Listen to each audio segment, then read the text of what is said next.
असलो नाज़रीन प्रोग्राम जवाब खपे सां गॾु मां आहियां इम्तियाज़ मीर। चौधरी शुजात अॼु प्रेस कॉन्फ्रेंस करी आहे, वरी अहम प्रेस कॉन्फ्रेंस कई आहे मुनसिलाई जे हवाले सां। जेको इमरान ख़ान जेके शयूं चए पियो त उनजी करप्शन जे हवाले सां तारिक बशीर चीमा साहब ऐं वफ़ाक़ी वज़ीर आहिनि, उन प्रेस कॉन्फ्रेंस में उहे बि गॾु हुया।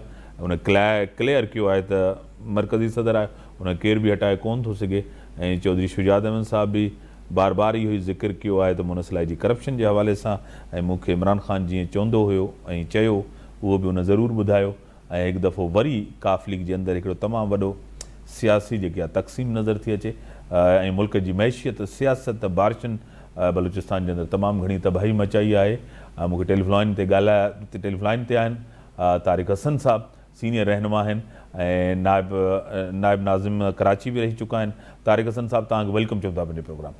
थैंक यू बहुत बहुत शुक्रिया। काफ लीग के जो मसाइल थे आपको खुद पता है, चौधरी शुजात अहमद साहब ने आज काफ़ी चीज़ें कही हैं कि इमरान खान साहब मुझे मोनस इलाही की करप्शन की बात करते थे और वो कहते थे कि आप वज़ीर जो है ना सालिक हुसैन को बनाएं, लेकिन मैं कहता था कि नहीं, मोनस इलाही को। काफ लीग के एक बड़ी कशमकश चल रही है पार्टी की, जिस तरह सदारत से हटाया गया चौधरी शुजात अहमद साहब को, अब तारिक बशीर चीमा साहब करेंगे, कोई उनको हटा नहीं सकता, क्या कहेंगे? जी बिल्कुल, आइन के मुताबिक, काफ लीग के आइन के मुताबिक चौधरी शुजात हुसैन साहब को एज ए सदर और तारिक बशीर चीमा साहब को एज ए जनरल सेक्रेटरी नहीं हटाया जा सकता। जिस तरीके से हटाया गया ये कहीं पे भी ऐसा नहीं होता कि एक सूबे का जनरल सेक्रेटरी या सूबे का कोई ओहदेदार उठकर और वो क्या कहती हमने अपनी काउंसिल बुला ली और इजलास कर लिया और हम अब जो है वो मरकजी सदर को जो है वो हटा रहे हैं और मरकजी जनरल सेक्रेटरी को हटा रहे हैं।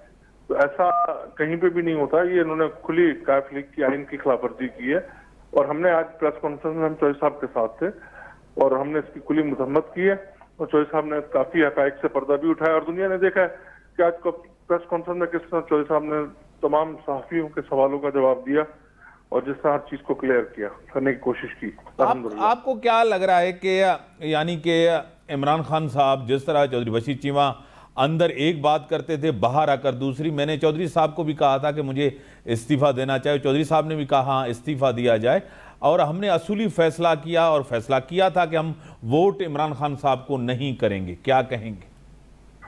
देखिए ये तो बात तय हो गई थी कि चौधरी साहब जब बातें सब तय हो गई थी तो उसके बाद चौधरी साहब का जो भी फैसला चेंज हुआ, परवेज इलाही साहब का, फिर ये फैसला हुआ कि हम वोट इमरान खान को नहीं देंगे मरकज में। और फिर तारिक बशीर चीमा साहब ने उस पर अमल किया और चौधरी सादिक साहब ने उस पर अमल किया और फरूख आपा साहब ने जो हमारी हैं MNA तीसरी, उन्होंने तीनों ने फिर जो है इमरान खान साहब को वोट उस पर नहीं दिया। ये चौधरी साहब के फैसले से और उनकी मर्जी से नहीं दिया। और जरदारी साहब ने भी उनको जो कायल किया, क्योंकि चौधरी साहब ने वादा किया था, डन किया था कि चौधरी परवेज इलाही वजीर आला होंगे, यानी कि नून लीग, पीपल्स पार्टी, काफ लीग मिलके उनको बनाएंगे। एक दूसरे को मुबारकबाद भी दी गई थी। जाके इमरान खान के साथ जब मिल गए तो चौधरी परवेज इलाही मुकर गए, जिससे काफ़ी अफसोस, दुख और काफ़ी चौधरी शुजात साहब को हुआ। तभी आसिफ अली जरदारी साहब ने उनको कायल किया था पंजाब में। क्या कहेंगे? जी देखें, चौधरी साहब ने बिल्कुल उन्होंने कहा कि जी मेरे वज़ीर आला के कैंडिडेट चौधरी परवेज इलाही साहब हैं, लेकिन अगर वो मेरे कैंडिडेट बने और मैं इमरान खान के किसी कैंडिडेट को जो है वो चीफ मिनिस्टर का वोट नहीं दूंगा, जो खत उन्होंने लिखा था इलेक्शन कमीशन को। और वो चाहते यही थे क्योंकि ये जो भी बातें हुई, जो भी फैसले हुए, वो चौधरी परवेज इलाही साहब की मशावरत से और उनके कहने पे हुए। और आखिरी वक्त में शायद मुझे नहीं पता क्या हालात थी कि वो चेंज हो गए और जिसकी वजह से सारी सिचुएशन क्रिएट हुई। सर काफ लीग को एक ठीक है, एक बड़ा धचका है अगर सियासी तौर दोनों अलग हो जाते हैं कि काफ लीग को या चौधरी साहिबान के घर को बड़ा एक तकसीम हो जाएगी। मुमकिन है सियासी तौर मिल जाए आपस में? देखें, हम तो यही दुआ करते हैं कि अल्लाह ताला इनको अभी अगले सेकंड में मुझे फोन आया कि जी आपस में इनकी मामला ठीक हो गए और वो एक हो गए। हमें तो मैं तो यही चाहूंगा, हमारी दिली दुआ है, क्योंकि ये जो चौधरी खानदान है पाकिस्तान के चंद उन खानदानों में से आता था जिनकी सियासत के अंदर एक बहुत बड़ी सह थी और उनकी एक सियासत में एक इज्जत है।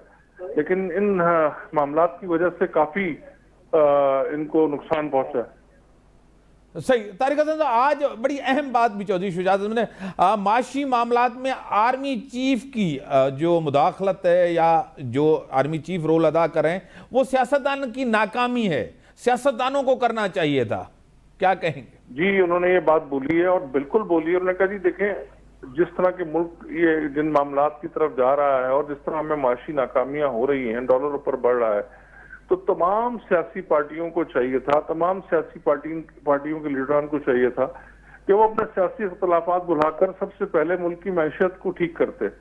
वो अपनी मैशत को ठीक करने के बजाय इसको बंद कर दो, उसको छुड़ा लो, उसको गालियां दे दो, उसको बुरा कह दो, उसको ऐसे कर दो, इस काम पे लगे हुए हैं और वो सिर्फ और सिर्फ मुल्क के लिए नुकसान हो रहा है इससे। सर आपको खुद मुल्क को नुकसान हो रहा है। हाँ, आपको लग रहा है कि क्या इन हालात में आर्मी चीफ की इंटरवेंशन, उन्होंने तो मुल्क की, क्योंकि उन्होंने महसूस किया कि जी मुल्क को बहुत नुकसान हो रहा है, लेकिन ये सियासी पार्टियां जो हैं वो अपने काम नहीं कर पा रही हैं जिस तरह उनको करना चाहिए, तो उन्होंने इंटरवेंशन करके इस मामले को हल करने की कोशिश की। तारिक हसन साहब, आपको खुद पता है इमरान खान बार बार कहते थे कि हम सेम पेज पे, जब आर्मी चीफ साहब ने जो अमेरिकन यानी कि वो नायब वज़ीर ख़ारजा से बात की तो उसके ऊपर उन्होंने तनकीद की कि उनको ये नहीं करना चाहिए। इमरान खान साहब को हमेशा सपोर्ट मिली थी एज अ गवर्नमेंट, आर्मी ने हमेशा सपोर्ट किया, अब उनके ऊपर तनकीद कर रहे हैं, क्या कहेंगे? लेकिन जब तक इमरान खान साहब वजीर आजम थे तो आर्मी भी बहुत अच्छी थी, जुडिशरी भी बहुत अच्छी थी और आर्मी की तारीफ भी करते थे और कहते थे आर्मी और मुल्क दोनों एक साथ हैं और इन दोनों से एक दूसरे से अलग नहीं हो सकते। लेकिन जैसे ही उनकी चीफ मिनिस्ट्री का मामला हुआ तो वो फिर आर्मी के खिलाफ हो गए। तो हमें इस बात का बहुत अफसोस है, हमें इस बात का बहुत अफसोस है कि जब तक हुकूमत में होते हैं तो वो आर्मी हम सबको बड़ी अच्छी लग रही होती है, और खासकर इमरान खान साहब की मैं बात करूंगा, और जैसे ही हुकूमत से उतर जाते हैं तो फिर आर्मी आपको बुरी लगने लगती है। आपको क्या है सर मसाइल आपके सामने? ये 3 महीने का मसाइल तो है नहीं, क्योंकि आप भी सियासतदान हैं। 3-4 साल से जो गवर्नेंस रही आपके सामने, मुल्क के इदारे आपके सामने, क्या जल्दी इलेक्शन इसका हल है या टाइम पे इलेक्शन हो? तारिक हसन साहब, आप अगर लोगों को काम करने नहीं देंगे तो मुल्क की मैशत कैसे ठीक होगी? आप अगर ये इलेक्शन कराते रहे हर 6-6 महीने बाद तो इस तरह मुल्क की मैशत ठीक हो जाएगी, मुल्क के मामला ठीक हो जाएंगे? पॉलिसियों में जब तक तसलसल नहीं आएगा, जब तक मुल्क की पॉलिसियां किसी जगह पर खड़ी नहीं होंगी, और वो तभी मुमकिन है कि जब इलेक्शन अपने टाइम पर हो, जो भी हुकूमत आए उसको काम करने का मौका दिया जाए पूरा। सही। और इमरान खान साहब को 4 साल मिले, 4 साल कम अरसा नहीं होता। सही, बड़ी मेहरबानी। तारिक हसन साहब मेरे साथ थे इस्लामाबाद से। जो अहम एक प्रेस कॉन्फ्रेंस भी थी, मीटिंग भी थी, काफ़ी मीटिंग भी थी अहम, उनमें काफ़ी फैसला भी थिया। चौधरी शुजात अहमद साहब जी पार्टी जो मरकज़ी सदर है उन केर भी हटाए कोन थो सघे। उन बार बार इहा ॻाल्हि कई त मुन सिलाई जे लाइ मां चवंदो, इमरान खान चवंदो उन जी करप्शन जे बारे में, ऐं सालिक हुसैन उन जे लाइ चवंदो त उनखे ठाहियो वञे, पर मां इन जो इनकार कयो ऐं मां जेको फ़ैसिलो कयो आहे असूली कयो आहे। ब्रेक जो टाइम थियो, ब्रेक खां पोइ